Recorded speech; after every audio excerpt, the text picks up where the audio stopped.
Quite a bit of snow for the fintech industry for startups in 2023 and a funding winter of sorts. Yes. Now that we are in 2024, how do things look like? And I must tell our viewers here, he started investing in the fintech space, in the startup space, way back 24 years ago. So he's someone who has that perspective. Rishi. So fintech has been something like you say that has been running in everything I do for over 2 decades.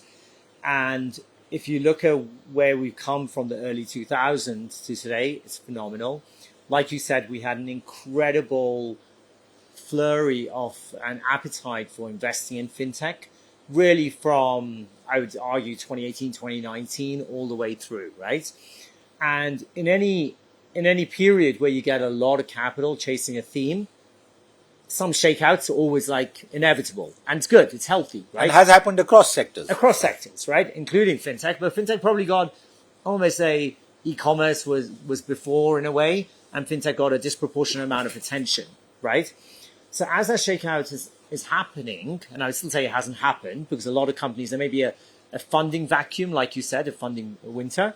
But a lot of companies raised a lot of money in 2020, 21, 22 especially, right? So they're still running on that. And I think that you've got this scenario where also a lot of investors are maybe just drip feeding to keep companies going. I think that starts unwinding. I think you have more companies just fundamentally folding. And the tank right? running empty. Exactly, right? And the investors sort of saying, we're not going to support this anymore, which is, again, the healthy thing to do. We've seen that in the UK in terms of the number of companies that we see failing fundamentally and therefore, trying to do distressed sales and the like.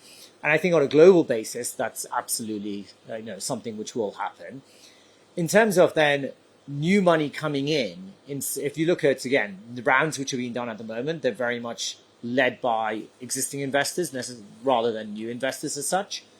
And to get new investors to come in, I think there has to be, again, a realization of value, right? And private markets always adjust with a lag versus public markets, clearly. Yep. So that has to start unwinding. And I think 24 will be a continuation of the unwind, but I don't think we'll be fully unwound by the end of 24.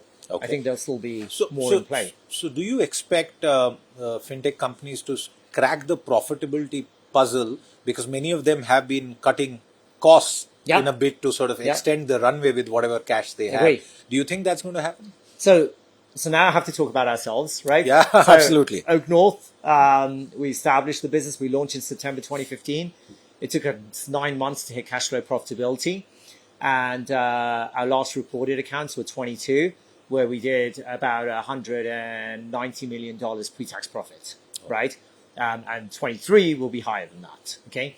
So OakNorth is always always been built on the basis that you have to have a fundamentally strong business model, which is profitable.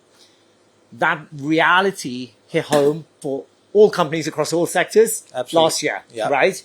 And fintech is absolutely within that, right? I was meeting the entrepreneur for another large fintech, US fintech earlier, and exactly the position that he's in, right?